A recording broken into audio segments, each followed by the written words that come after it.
Today, I'm going to go over my exact uploading process and settings I use that have helped me go on to get videos like this, almost 4 million views, this one 2 million views, this one 3 million views, this one 1.9 million views. You get the idea. Now I've got the social proof out of the way. Let me just show you exactly what we do step by step, in depth, and make the best YouTube video uploading tutorial on the internet. So first thing you're going to do to upload your video is come to YouTube. Obviously you need to be signed in, hit this button, hit upload a video. Pretty straightforward. I have already done that and you can see I have a video being uploaded or has uploaded right here. The first thing we're going to look at is the title. Now we're going to get on to some of the more advanced settings and cool fun stuff later, but we need to spend some time on the title here because the title is incredibly important for a number of reasons. First myth I want to bust. There have been people around here saying that the file name of your video, which is often reflected in the title, impacts your SEO and how well your video ranks. That is a complete lie. Ignore anyone who says that. But what does matter to SEO is your video title itself. So if you want to rank your video in search, getting this right is the most impactful thing you can do. The thing is though, not every video is designed to get the majority of its views from YouTube search. So let me give you an example. Let's go this video that I showed you earlier. This is a video where I say, I bought 5 million YouTube views, here's what happened. Now, when you think about this video's got 2 million people to watch it, but not many of those people are probably going to YouTube search and typing in, I bought 5 million views, blah, blah, blah. So instead, most people probably would have found this on their YouTube homepage or in their next up. And as you can see here, if I go into traffic sources, you can see that this is correct, right? Only 5% of my viewers actually came from YouTube search. So why does this matter? Well, it means that if your video is the kind of thing that's not going to be found through YouTube search. That's something like I bought 5 million views, or I discovered this crazy challenge, or whatever it is, something that people probably aren't going to be searching for. You don't need to worry about including any keywords or SEO stuff here.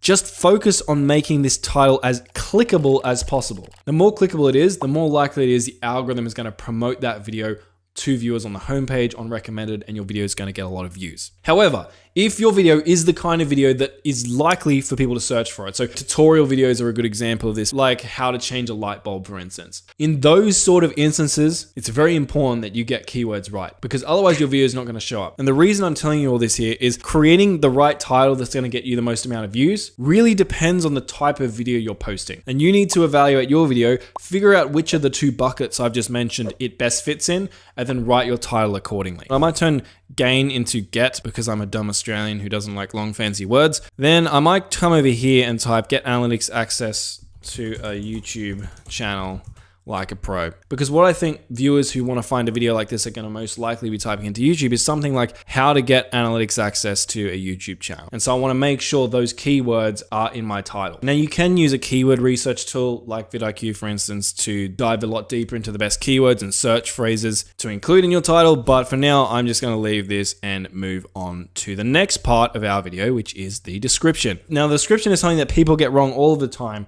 And it's actually one of the most important elements to uploading your video.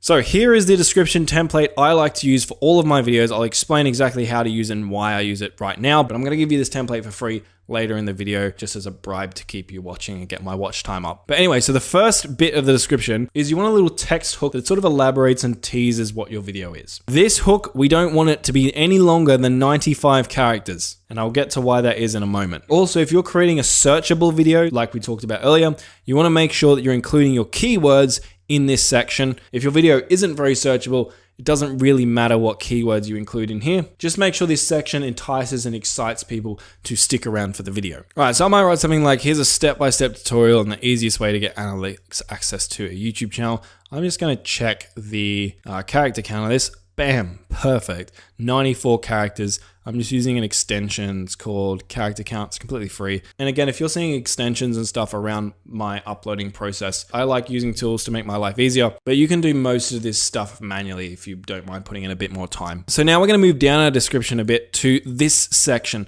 This is what I call your first call to action. And a call to action is where you promote something. And if you have a product or service, obviously this is the perfect place to put it. And you might be thinking, but Marcus, I don't promote anything. I don't have a product or sponsor or whatever. That's fine. Promote another one of your videos here. If someone clicks on your video and then they click on your call to action, you've now turned one view into 2 views. So don't miss out on that opportunity. And you want to copy the exact spacing and character counts I mentioned here, because what we want this to look like is, let's go to a video on YouTube, good old Grammarly ad. What we want our description to look like is this. So you're gonna have your first text hook, that's the first thing people are gonna read, and then you're gonna have your call to action here with the link showing up, whether that's to your product, service, or another YouTube video. And this is all gonna show up without people having to click on the more button. You don't wanna push this link down to another row, because if you do, then people aren't actually gonna be able to click on it without clicking on the more button. Now, speaking of links, this is something else that people stuff up. If you're linking to a product or a service or a website, then try to have a unique tracking link for every single video.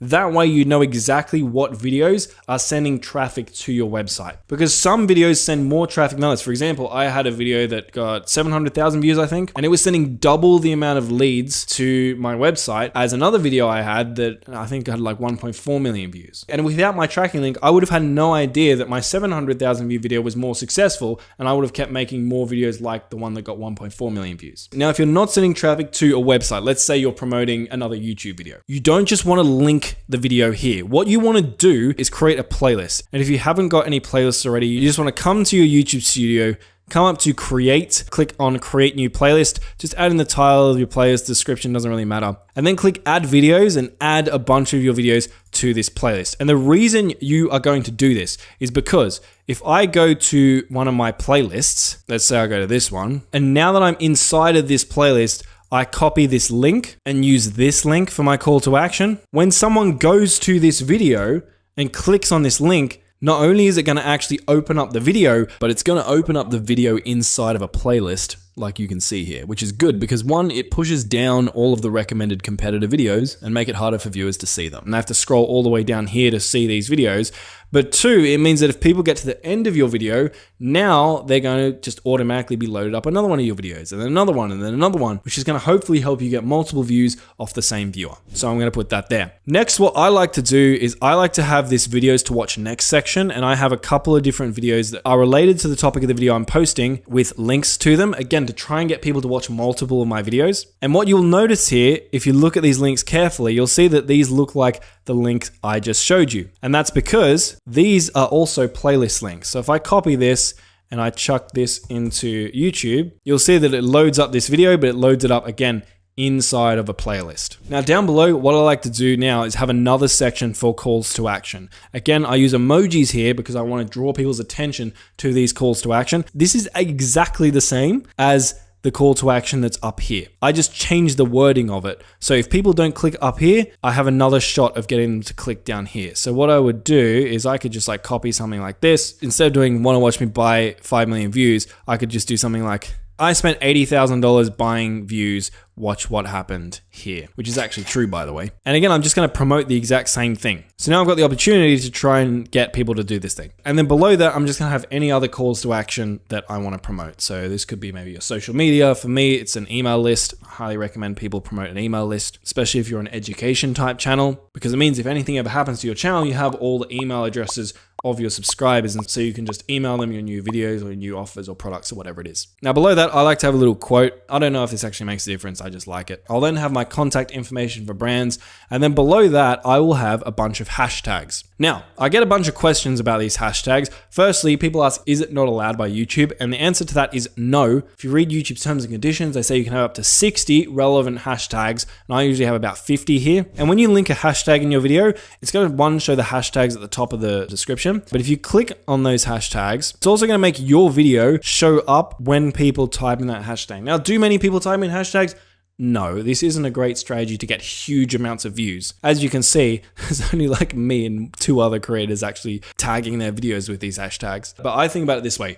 It can't hurt. It's not going to make me get less views. And if your videos are all around a similar topic, I normally just copy and paste the same list of hashtags, but just be careful doing that if your videos are very different, because YouTube terms and conditions say you need to make sure your hashtags are actually relevant to the video that you're posting. Now, if we keep coming down, we end up in the custom thumbnail section. Now, quick note here, if you don't see this section, it's probably because you haven't verified your channel. So if you have a new channel, what you need to do is come into settings, then you want to go to channel, then you want to go to feature eligibility, and in here you can can see this is a new channel, right? I'm not eligible for these other two features because I haven't verified my phone number. So you would just need to verify your phone number, and then you'd also need to verify a valid ID to get access to the last one. And that's going to allow you to do things like custom thumbnails, upload videos longer than 15 minutes, etc., etc. But anyway, back to thumbnails. We have upload a file, which can upload a singular file. You can auto-generate a thumbnail, which is usually horrendous. And you can test and compare, which is going to let you upload multiple thumbnails and test them against one another. Now, I do think the test and compare option is the one you should go with. I've heard people saying test and compare actually hurts your videos. I haven't found that, and a lot of my other YouTuber mates who are much smarter than me haven't found that either. So what I would do is you just come in, click on this, and then you upload multiple different thumbnails. So I might just upload this one, this one, this one.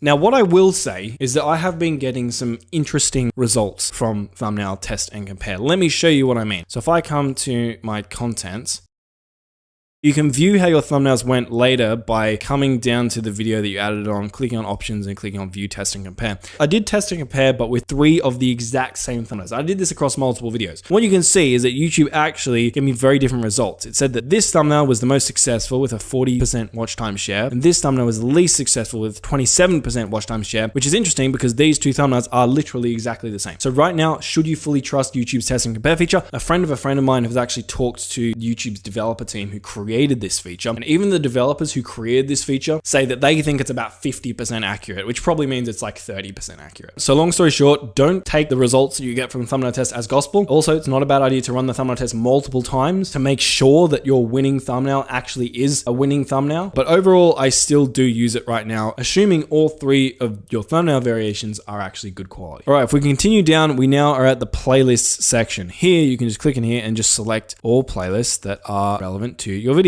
and just hit done. Coming down further, we are at the copper section. This is where you have to designate whether your video is made for kids or made not for kids. The way you want to think about this here is think about, is your video made specifically for kids? So think about something like Peppa Pig, right? The TV show. That TV show is made specifically for kids. So if you're uploading videos like that, then yes, the video is made for kids. On the other hand, if you're uploading videos that are akin to, say, Marvel movies, right? Marvel movies aren't made for kids, even though kids enjoy watching them. And if your video content allows for you to do this genuinely, selecting no is usually the option you want because it's going to give you a whole bunch of extra features that would be unavailable if you said your video is made for kids. All right, continuing on, age restriction. If your video is very explicit, then yes, you can restrict it to viewers over the age of 18. Most of the time, you don't have to worry about this. Also, video game violence and stuff doesn't really count. So I had gaming channels, for example, for 5 years, lots of killing and death and stuff like that, and I never had to restrict my video to over 18s, and I never had any problems. So continuing on, paid promotion. If you have sponsors or brand deals, you're supposed to check this box legally. Now, I'm not saying you shouldn't check this box, but I will say that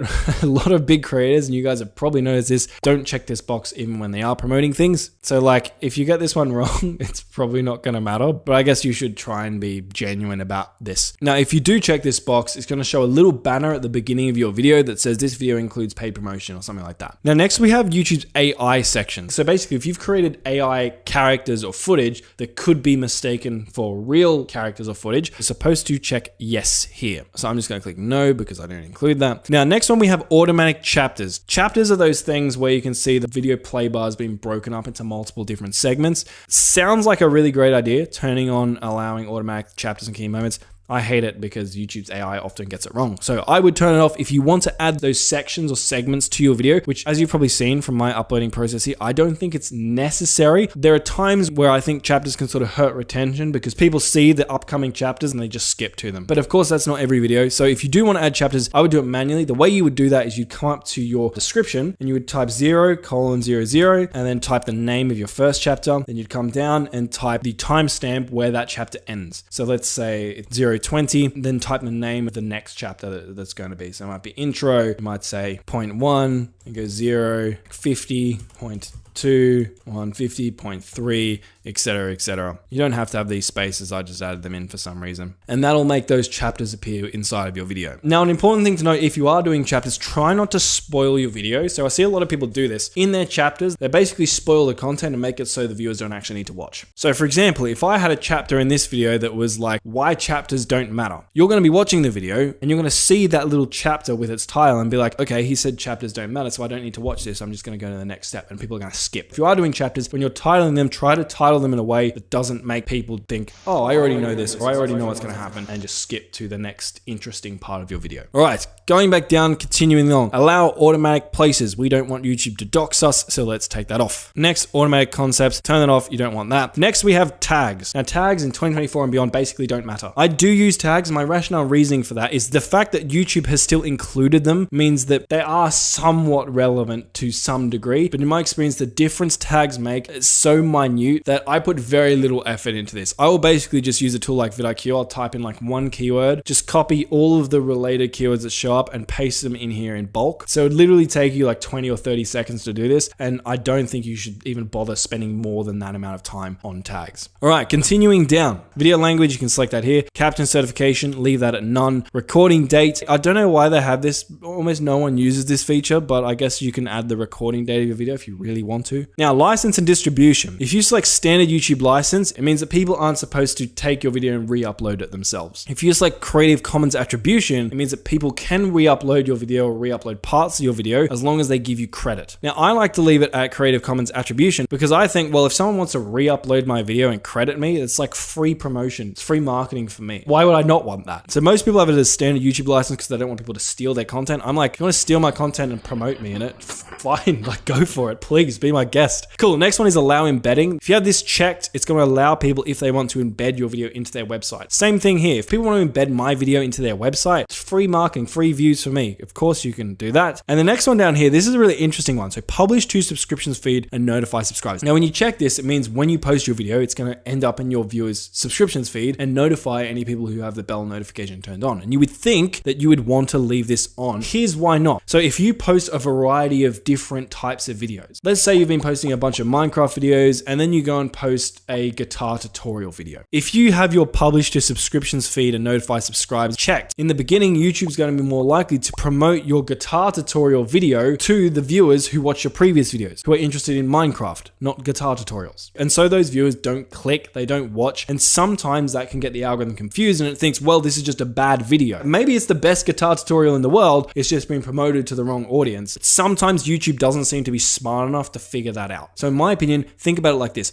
Would the viewers of your previous videos also really want to click on this video that you're about to publish? If the answer is yes, great, leave this on, publish it to subscriptions feed and notify your subscribers. If the answer is no, leave this off because you don't want YouTube to send your video to the wrong type of person who's not going to watch and is going to make it less likely that the algorithm will promote your video more in the future. Next, allow shorts remixing. This will just allow people to create shorts using your content in your video. Again, I like to allow this because free marketing. And if we come down to category, this is where you can select the category of your video. Now, if you select certain categories like gaming, for instance, it'll actually allow you to type in exactly what the game is that you're playing. In other categories, say like comedy, doesn't require any sort of additional specification. So I would just go through here, select the category that makes most sense to you. And if there are any additional prompts that show up when you select your category, just fill them out to be as accurate as they can be in describing whatever type of content it is that you've made. So for this video, I might just go like education. This is going to be like a how-to video. It isn't part of any academic system, so I'm just going to go none. And here I would just type in whatever it is I help my viewers with. All right, continuing on, comments and ratings. I like to allow comments to be on. For comment moderation, I like to have it at basic as well. If you get a lot of hate comments and you can't handle them, you could put it at strict or hold all, and that will only allow comments to get approved to be published to your video. Basic's pretty good in my experience. And last, you can choose how you want to sort your comments by. Always leave this at top because that's how most videos on YouTube are sorted. And of course, you want to allow people to see how many people liked the video. Otherwise, people will think you're weird and you're hiding something. So now we've done all of that stuff, we can just hit next. If your channel is monetized, you can come here and click on, which will mean that your video is going to show ads. Now, if your video is over 8 minutes in length, you can actually insert mid-roll ads into your videos. So there's going to be ads that play not just at the beginning of your video, but during your video. But if you're at the point where you have 1,000 subscribers and 4,000 watch hours, which is how many you need to monetize, you probably already know how to do that. So I'm just going to keep going. Cool. Next is ad suitability. So basically, you just want to go through this questionnaire and just answer all of these questions as accurately as you can. So I might just have that. Adult content, there's going to be none. Violence, none. Harmful acts, none. Recreational drugs, none. None. Cool. None of this is that. So then I can just hit submit rating and then I'm going to hit next. And you always want to try and be as honest as you can in this section, because if you stay honest there, YouTube is going to basically allow you to continue moderating your own content. But if YouTube picks up that you're lying about what's actually in your video, then they're going to stop trusting you, and they might actually need to review your videos, which could take some time, meaning that if you want to post your videos right away, you're going to miss out on a chunk of ad revenue while YouTube are reviewing your ad suitability. So next, we're into video elements. You can add subtitles here if you want to reach a broader audience. YouTube automatically adds subtitles for most languages. I just let YouTube do it because it's pretty good. Next, you can click on add an end screen. What an end screen is that video box or playlist or channel subscribe icon that pops up at the end of a YouTube video to do whatever it is you want it to do. So you can import an end screen from a previous video, and we're just going to create one custom for this tutorial. So I'm going to click add. So YouTube has a couple of different templates you can use here. What I like to do personally is I like to promote a video. So your video is going to pop up here. What you can do is you can click on this, and I like to drag this out like that to make it as big as possible and chuck it right in the center of the screen. The reason I do this is the more elements you add onto the screen, the more what's called decision fatigue is induced. So when I was working in marketing for 4 years, what I learned was the more choices people have, the less likely it is that they're going to make any choice at all. So I like to just give people one big choice, which is the thing I want them to do, which is to watch another one of my videos so that I can turn that one viewer into 2 views. Now, the other thing I like to do is end screens by default are set to last about 20 seconds. 20 seconds, in my opinion, is way too long. It doesn't take people 20 seconds to decide on whether or not they want to watch your next video. So if you want to scroll to the end of your video to see how long it is, you have to like kind of drag your playhead off the screen like that, and then click on this little button and it'll like move it to the end of your video. So I can see that my video is 4 minutes and 47 seconds long. So I'm just going to drag this over to here, click on my playhead, and then I'm going to drag this down to, let's say it was like 47 seconds. I think giving people about 7 seconds is enough time, ideally. So I'm just going to chuck that there. The reason I don't have a hard and fast number here is because I usually like to, in my videos themselves, actively promote the end screen that pops up. So I'll say something like, hey, if you want to watch XYZ video, click on that video on screen right now. And depending on how long it takes me to say that call to action will depend on how long it is that I have this end screen show up for. So I'll basically just have this end screen show up at the point where I say there'll be a video on screen right now. So I'll just drag it to wherever that is. But roughly my end screens usually end up being about 5 to 10 seconds. Now, after you've selected your placement and how long you want the video to be for, you can select what kind of video you want to feature here. Now, if you have no idea, I would just select best for viewer and let YouTube choose what video to promote to your viewer. But if you do what I mentioned previously, where I actually have a baked in call to action in my video script where I'm like, hey, go check out the video on screen that's going to help you do XYZ. I like to come to choose a specific video and then choose the specific video that I am promoting in my outro for obvious reasons. So once you've done all of that, you can just hit save. And the last thing is cards. Basically, cards will show this little like icon at the top right hand corner of the video, but not many people click on or use cards nowadays. So vast majority of people, I don't think you need to use them. So we're just going to hit next here. Now it's going to show us a screen to see if we have any copyright issues in our video. So for me, I'm all good because this video has no copyright issues. So we're going to hit next. So what you're going to want to do is first save your video to unlisted. Now, when you upload it to unlisted, it means no one will be able to see it unless you directly send them a link to the video. Let it sit for an hour or so while it publishes the HD version of your video. Because if you just upload your video right away to public, the video might have only processed to standard definition. So when people watch it, it's not going to look very good. Also, YouTube might not have checked whether or not you have any copyright violations yet in your video, because also that can take some time sometimes. So you might find that you upload a video, you post it, and YouTube's like, hey, this video has copyright issues. And at that point, you've posted it and it's too late. So upload it to unlisted until all of your copyright checks and your high definition version of your video is processed. Mine, you can see it already has down here from these icons, but a lot of longer videos might take some more time. Now, what I personally like to do is come down to schedule, and I like to schedule the video to go live at my peak time. So when most of my viewers are active. So that vidIQ extension I told you about that I've got installed tells me that my best times to post are between 12 and 2 a.m. So I could just select whatever day I want my video to go live on, and then I would select 12 a.m. so that it goes live at the beginning of my peak time. Now, if you don't have vidIQ installed, something you can do is you go to your YouTube channel, you go to YouTube Studio, then you're going to go to your analytics, then you're going to come to audience, the audience tab.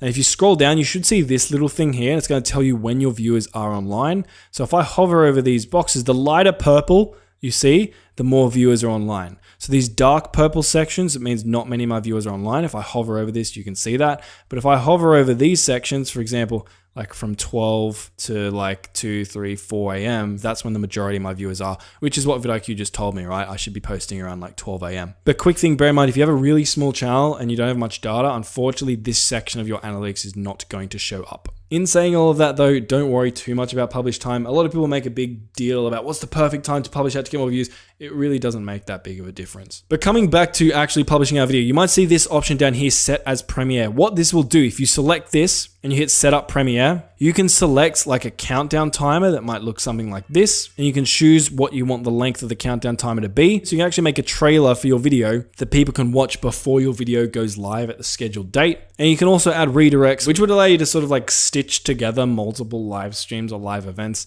I never use this. But anyway, if you're creating a really big, massive, exciting video, I like to set it as a premiere to try and sort of build a bit of extra hype within your audience. If you don't really have an audience at the moment, then setting as a premiere doesn't really matter. But I would say try not to do too many premieres, because if every single one of your videos is a premiere and you're uploading frequently, then eventually when you do premiere a video, people are just gonna be like, well, he always premieres. Like, it's not really that special. So I try and be selective with this. So when people see me publish a video as a premiere, they're like, oh, this one's special. And so if you hit that, your video is gonna show up as scheduled like this, just sort of build hype for when the video is supposed to go live. And when the video does go live, there's gonna be like a live stream chat where viewers can interact, and you can interact with your viewers while everyone's watching it for the first time and cool stuff like that. And now all of this has been done, you just hit schedule. Close this out, and you can see that the video has been scheduled like so. And if I go to my channel really quick, I need to do this really quick because I need to delete this premiere because it's gonna make my channel look stupid. Let's load it up. If I go to my homepage, here, you can see it right here. So you can see upcoming, how to get analytics access to a YouTube channel, blah, blah, blah.